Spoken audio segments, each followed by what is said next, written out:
Hello అండి. పోలీసులు వారం రోజులు టైం మాత్రమే ఇచ్చారు. 20 లక్షల బంగారం అయితే కట్టాలి అని చెప్పారు. ఎలా కడతారు అంత డబ్బులు? ఆ బంగారం పట్టుకెళ్ళిన వాడేమో కనపడటం లేదు. అదే ప్రేమించింది కదా, ఆ అబ్బాయి ఏమో బంగారం తీసుకొని వెళ్ళిపోయాడు. ధీరజ్ చూస్తే అసలు విషయం చెప్పడు.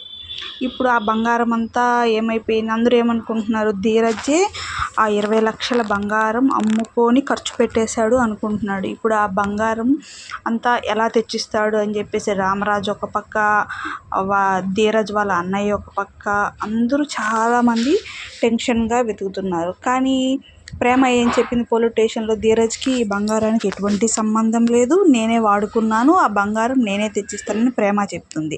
అందరూ ఏమనుకుంటారు? ప్రేమ వారం రోజుల్లో అంత బంగారం ఎలా తెస్తుంది?